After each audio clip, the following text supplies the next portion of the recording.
Here we are, advanced polls open today. Good Friday just got better. We had an incredible day on the campaign trail. This is Matthew Green, your NDP candidate right here in Hamilton Center on another episode of Parliament. My goodness, what a day it is. It is bumping. We had at least 5 or 6 canvases out. We're hounding people at their doorstep. We're going door to door, street to street, neighborhood to neighborhood, talking to, letting them know what's up, letting them know that advanced polls have hit, and there's an opportunity here over the Easter holidays to get out on the polls, get out to the advanced polls, I should say, and get their votes counted. Get them in early. Why not? We're having a time right here in Hamilton Center. What an incredible campaign we got. Amazing people. Volunteers coming in, and tomorrow it doesn't stop. We're going to start the day with pancakes and politics. What does that mean? It means that we're going to be out there flipping the pancakes here at the office, feeding people, getting them back out into the community to pull the vote for advanced polls. We're hearing that there's lineups. People are mobilized right now across the city. They're getting out there to have their voices heard, and it's our job to remind them that they can do that here in Hamilton. So shout out if you're tuning in from Instagram or from YouTube or from Facebook or TikTok. We're streaming across multiple platforms, and we are happy to be here. So welcome. If you're new to this, this is Parliament to the People. This is where I try to work to connect people to the process of government. In this case, the election. It's election 45. What a day it was. I've had a chance today to do interviews, to get out on the polls, to visit community where they're at, visit the local mosque, go and connect with people door to door in neighborhoods, apartment buildings, houses, doing live streams. We're doing it all. Digital door knocks, real door knocks. If you have any questions, feel free to put it in the comment section. This is a lot like political roulette. I don't control who tunes in. So we get people from all different parties, all different walks of life, even places in the world. We have people from outside of Canada who tune in to Parliament to the People. It's my opportunity to connect with you directly, do the live stream, and make sure that we get a chance to connect with folks and let them know what's going on. So welcome to Parliament to the People. This is where it's at. Election 45 edition. What a time it is. We have had hundreds of individual volunteers come through our campaign and help us. And we are deeply grateful for that. Deeply grateful. So if you're in the Hamilton area and you want to volunteer, you can go ahead and check the ticker where it says matthewgreen.ca. It's too late for me to be knocking on your doors. It's dark. It wouldn't be safe. It wouldn't be right. It wouldn't be appropriate.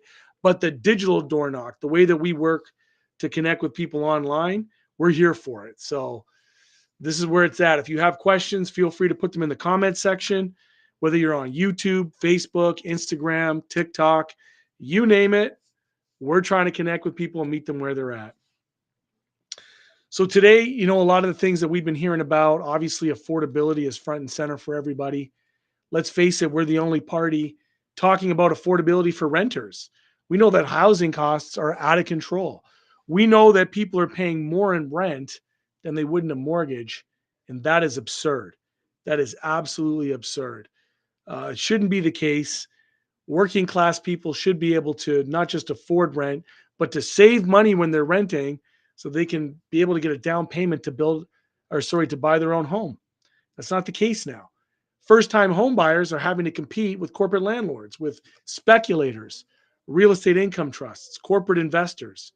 Impossible for an average person with average salaries to be able to compete against Brookfield and BlackRock and all these other ones, these massive real estate income trusts for the housing market. It's completely captured by moneyed interest, and we need to capture it back. We need to take it back. So how would you implement new regulations? It is provincial jurisdiction. Vampire Alberta. What is provincial jurisdiction? Rent control? Well, what is provincial jurisdiction? Protecting renters. We need more specificity out of the questions. We got people tuning in from all across. I'm going to check out and see what's happening on the Instagram chat. And we are going to talk to people, take questions, and make sure that we can answer anything that you might have. So that's what it's at. Let's see what we got here on Instagram. Shout out to everybody who's logged on.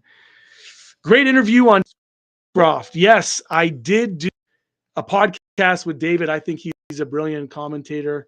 Obviously, sometimes he's got some critiques in the party, some of them valid, many of them valid.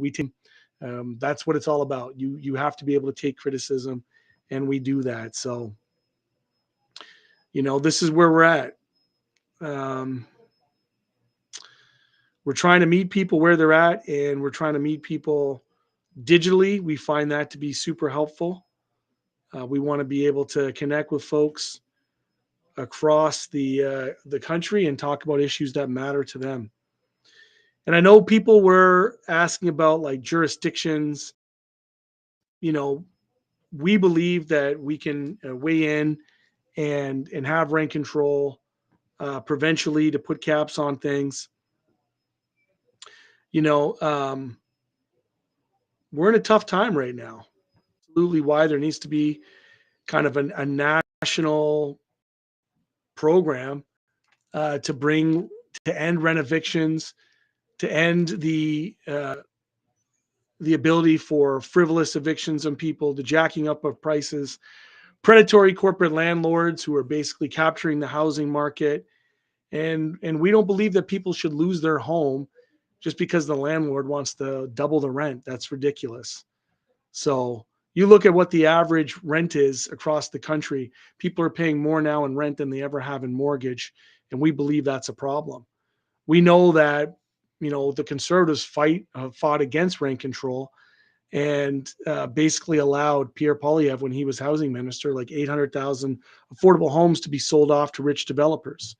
So we want to use federal housing funding, which will be tied to conditions. And this is how we can get past the kind of provincial, the provincial regulatory framework, is that we can introduce a renter's bill of rights so that if any federal housing incentives only go to provinces and municipalities that take real action to implement rent control and bring down the cost of housing. So we can do things like ban fixed term leases, rent evictions, dem evictions, and other landlord practices that are aimed at pushing people out of their homes and driving up the rents. We can ban rent fixing. They're using AI right now to fix the rents across the province, which is basically collusion by corporate landlords to artificially inflate the cost of rent, and including their ability to use AI and shared data on platforms. So we can also make sure that we can protect tenants unions and tenants associations to be able to negotiate with landlords. So we want to rein it in. What do we got? Oh, I'm seeing lots of questions. I'm going back to Instagram. How can the federal government do that? Oh, I think I just answered that question, which is incentivize any money, any federal housing dollars to provinces and municipalities with conditions on rent controls. So this is like future builds, future investments to create an environment that federal dollars are conditional, no more blank checks. And affordability has to be based on people's ability to pay, not what CMHC says, which is basically the average market rent. If you're paying more than 30% of your housing, of your income on housing, you're precarious. You are just one paycheck away from being in a tight spot. So we are here, Parliament to the people, and we are rocking and rolling on Instagram and on Facebook. I'm going back and forth to the different platforms, trying to catch people where they're at. Lionel says, objectively, you thought Singh won the French debate, Poilievre won the English debate, and Carney looked like an amateur. I'm not sure I agree with that. I don't know that anybody necessarily won. I think Canada lost.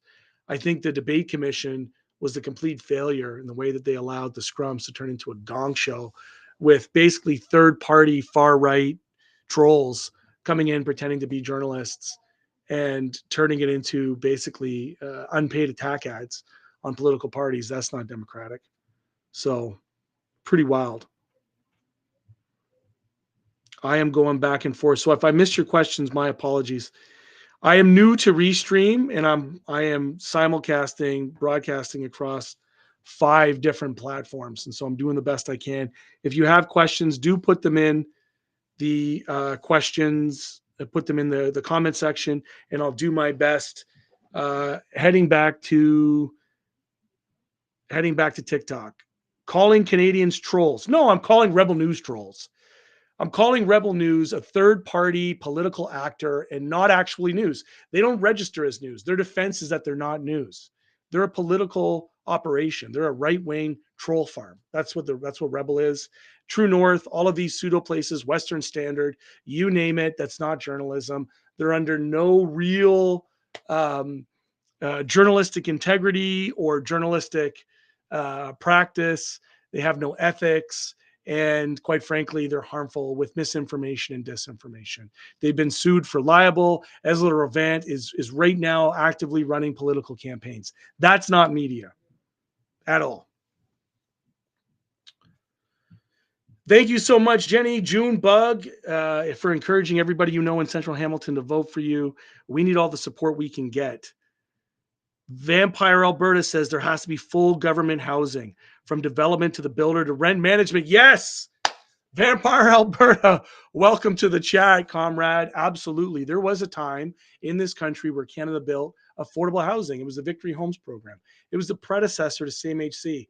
Now CMHC is basically an insurance company for developers. What it should be is in the process of building affordable homes. There was a time when you can buy a home that was 3 times your salary. You could pay it off in 10 years. Now it's like 15 times your salary. You're never going to pay it off. People will never truly own a home. They'll have a mortgage, but they're not going to have a home. They're not going to be able to own that because paying it off will be damn near impossible because the wages are staying stagnant and the costs are just out of control. And the only people that benefit from it are the banks and the real estate agents. And that's not great.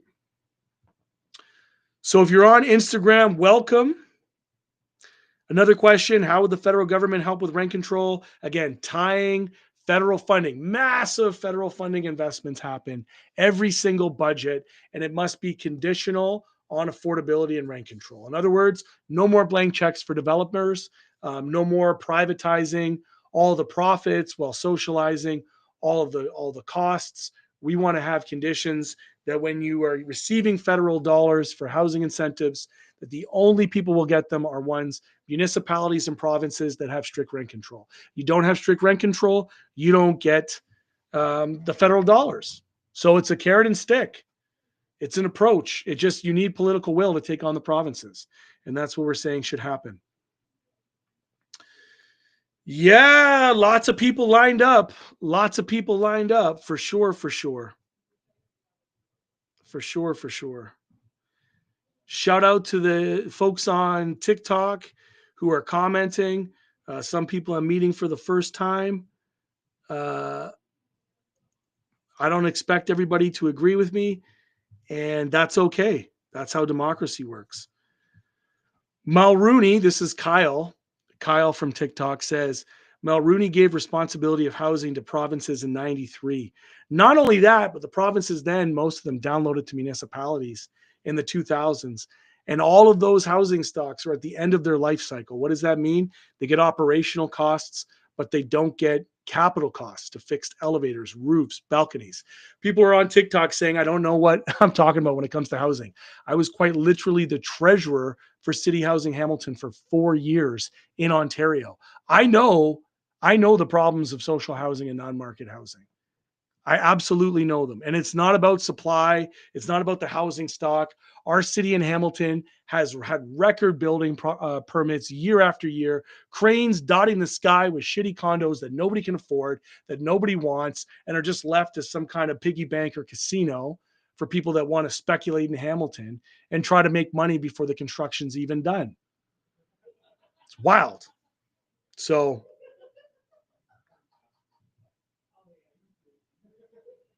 most social housing funding comes from federal municipal housing management body and backing.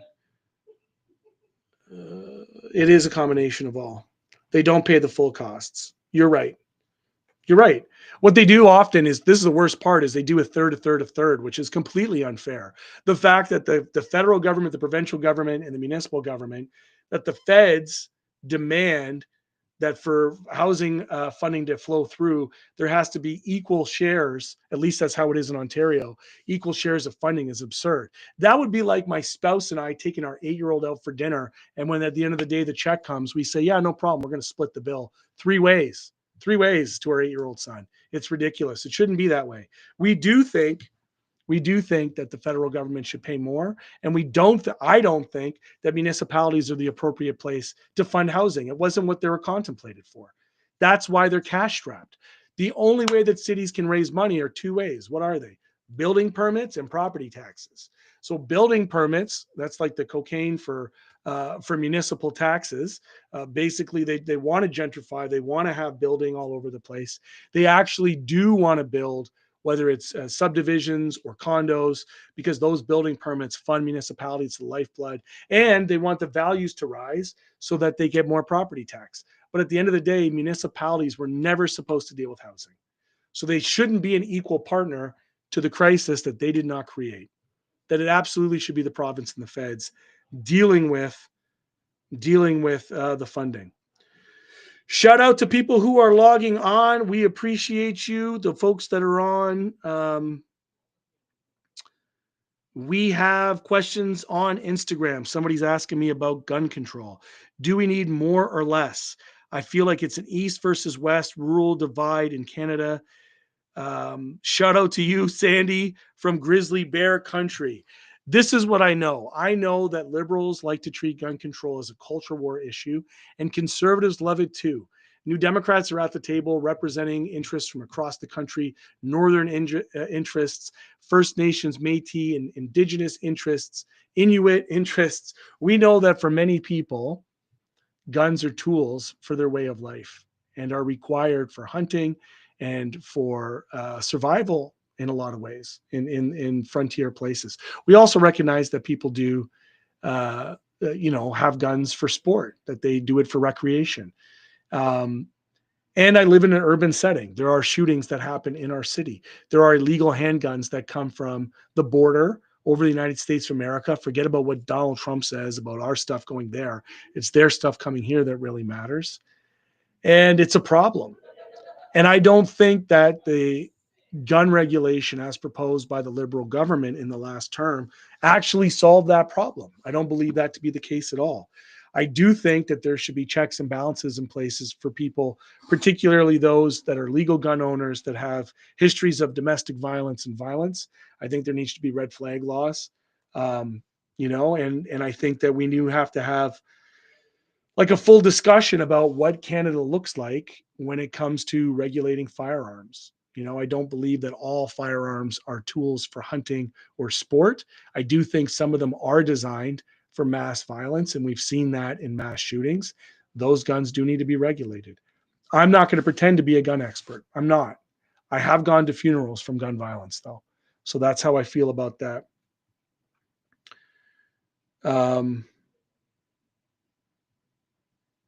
You always have our vote. Man, I appreciate you, CRS. I appreciate you, Ali, all the folks that are there. Thank you very much. Yeah. I did say that, Kyle, that it is illegal importation from the United States. I do agree.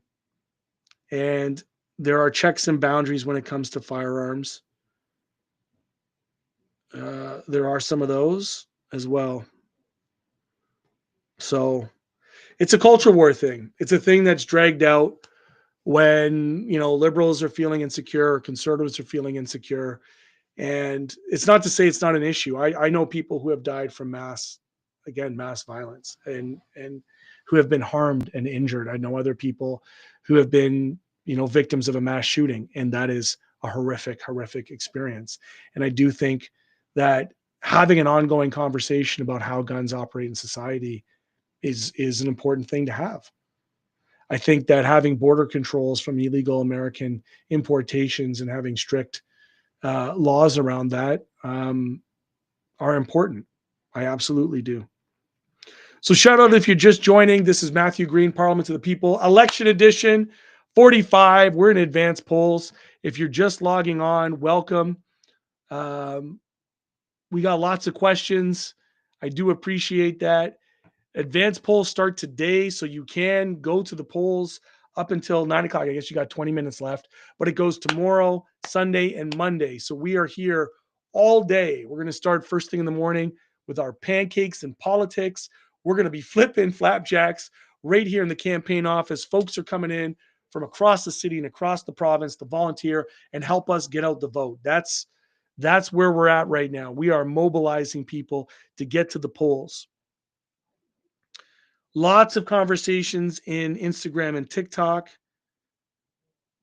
and said, come help next time. Yes, Emron, you're welcome to come and join us. We do appreciate you. Shout out to the people that are joining on TikTok. We're streaming across 5 platforms. And so we have a couple people on each platform, but together, we're looking at about 40 or 50 people having the discussion. I'm bouncing back between TikTok, Instagram, Facebook, and YouTube.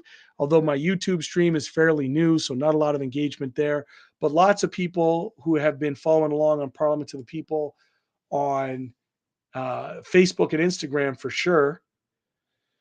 So we appreciate that. And we got some comments here on Instagram. Thanks for your support of the railway workers last year. We need more leaders like you to stand up for the working class folks. We will always be here for you. We will always be on the picket lines and strike lines. I know that when I go to a picket line or strike line, not everybody's a New Democrat. In fact, there's some places I go where there are no partisan New Democrats, where there's a lot of conservatives, some liberals, and we show up anyways, because solidarity isn't a transaction. Solidarity isn't about what you can do for me. It's about having solidarity with the principle. And the principle is we are Canada's only Labour Party, and we are always going to have your back. We show up on the strike lines. We show up on the picket lines. We fight for working class people. That's what we do. We got lots of questions here. Somebody's asking about leadership on TikTok. The answer to that is I got 10 days to stay as an MP. I don't take anything or anyone for granted, nor do I have my ambition that goes beyond my present condition. And my present condition is continue to serve Hamilton and Hamiltonians as a member of Parliament. I think whatever happens, after that is way out of my control. And so I don't have those ambitions. I just want to continue to serve. I believe the NDP is the conscience of the country and deserves a place in Parliament. I believe that Canadians are better served when more New Democrats are elected. That's what I believe in my heart and my soul. That's why I ran as a New Democrat. I could have ran as a Liberal, had no politics, not cared about the working class, maybe been close to government, maybe been in cabinet. Maybe I could have been in cabinet. Who knows? But I chose not to because I'm doing this out of the principle, not out of the politic. Shout out to the West Coast, BC on TikTok, sending love and support your way. Solidarity across the country, Caleb. I appreciate you for that, man. That lifts me up. We really do appreciate you all lining up. What else do we got? Ryan says to co-opt the worker's voice. Yes, Ryan, I show up at 5 a.m. on a picket line to co-opt the worker's voice. My God, man. Give your head a shake. I don't know where you're from, but you're clearly not from here. That's a ridiculous assessment. We show up out of solidarity to support working class people because we are the legislative extension of the working class. We are Canada's only Labour Party, founded by the Canadian Labour Congress. So we believe in democratic workplaces, create democratic economies, create democratic politics. In other words, you can't have a democracy unless you have a democratic economy. Capitalism is not a democratic economy. And you cannot have a democratic workplace unless workers actually have a voice, which is why unions matter. Individuals going it alone don't have the power to take on the bosses. So that's what we believe. Absolutely. Somebody asks, I would love to hear your take on the air quality and pollution in Hamilton. How should we feel about it and how can we make changes? That is a struggle that we've been facing in Hamilton. I'm born and raised in this city. I know all about it. I fought against a garbage incinerator that they wanted to put on our waterfront. We've been doing stack watch. I've showed up at the Ontario Ministry of Environment when the companies were trying to get site specific exemption to environmental rules. And I live in a neighborhood that when I run my finger along the windowsill, I see the soot. And if I see the soot, I know the soot is in the air. And if it's in the air, I know it's in my lungs. And beyond that, I'm a father of a young child. I want my child and my community and my city and the workers in the working class to be able to breathe clean air in this city. And I believe that we need to hold polluters accountable and make them accountable for pollution, whether they have to invest in technology to make the air cleaner. We have, lots of community groups, Environment Hamilton, 350.org, and others who are monitoring the stacks, holding them accountable, organizing in communities. But I have a long history of environmental mobilization here in Hamilton because I am a Hamiltonian. And right now I'm running against a liberal from Mississauga who drives in, a political tourist, and another guy from St. Catharines who visits on the weekend, another political tourist who, when their day is done, they go home. When my day is done, my head goes on a pillow here. I wake up in the morning, my feet land on ground right here in Hamilton. I care deeply about the environment. What is my position on carbon tax? Seeing as the tax brought down zero for the election campaign, the economy's picked up. Should this be a permanent thing at keeping it zero? I don't believe that we can tax our way out of climate change when it comes to flat taxes or consumption tax. I don't believe in harming working class people in order to make polluters the real polluters in not just the country but the world off the hook.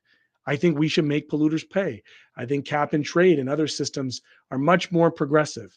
Consumption tax hurts the working class. Why? Because it takes money out of their pockets at a time when they need it most. But I also don't blame carbon tax on inflation. I blame corporate greed. And so we need to get a handle on that. We need to recognize that they could take away the carbon tax, gas prices can go down during the election. Once this election's over, if you think oil and gas is going to keep the gas prices low, my God, that's just not how capitalism works. They're going to continue to jack those prices up. People are getting sick. As a long time, I'm torn between you and the Greens. Why should I vote NDP this time? Well, I would say that the Green Party,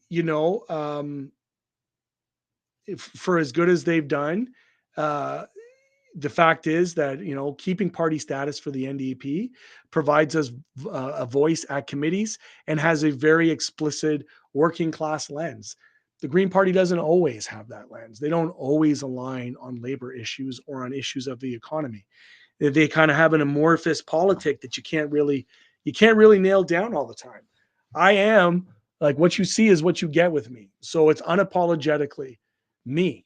I'm a democratic socialist and I believe in fighting for the working class. I don't believe the government should be running everything. I don't believe the government should be in the business of selling socks. No, I believe those who create the wealth should deserve to keep it. For example, in a cooperative economy, the workers who actually create the wealth should be the ones who keep it, not shareholders on Bay Street who don't do the work but want to exploit for all the profit. That's why, because we have a class analysis on the working class that sometimes the Green Party doesn't have, or members within the Green Party don't have.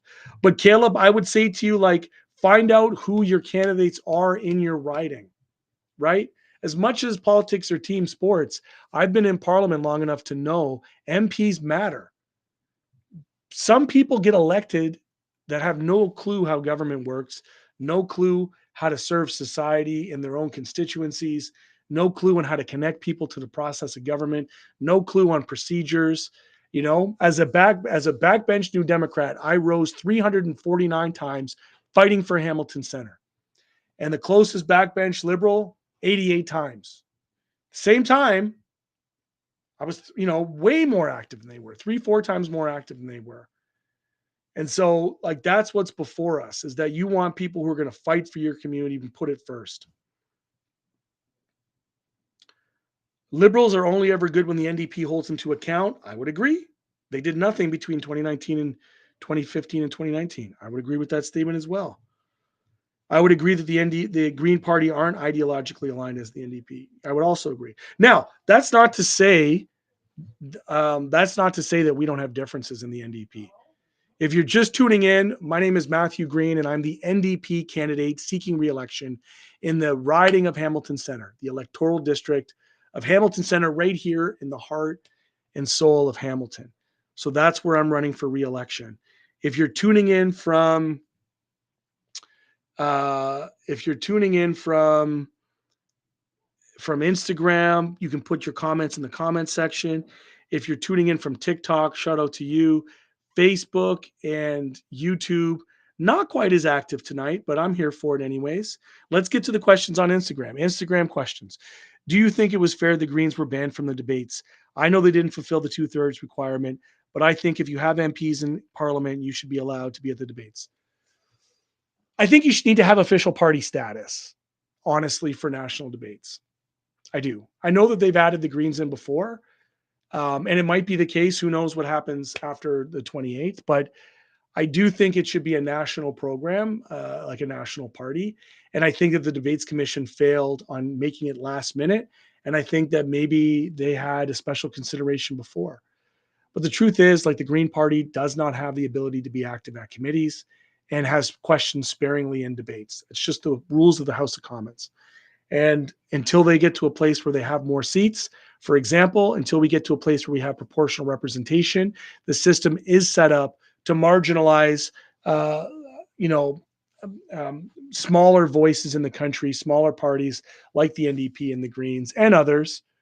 And I think more democracy is better, not less. So I would say that I would love to see a first past the post eliminated and proportional representation put in, so that people who want to support Greens can do that with their conscience. People who want to support NDP can do the same. That's how I feel about that. So another comment on Instagram. It says, what? Oh, snap.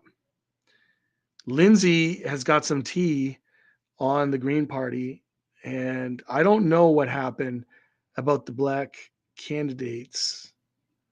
So maybe you can enlighten me that. I know what happened to the previous leader, and that was a whole mess, wasn't it? But like, we're not a perfect party. We have our own messes too. Let's be honest. Some of the comments on Instagram: with the Tory Liberal running and a Tory Conservative running, we need the NDP to be the balance in government, to the voice the people's concern and keep them in check. Amen to that. Somebody else writes, I think it's huge to be vocal about you actually living in Hamilton versus other candidates that live elsewhere. Spread the word, my man. Spread the word. Wateba, I don't know.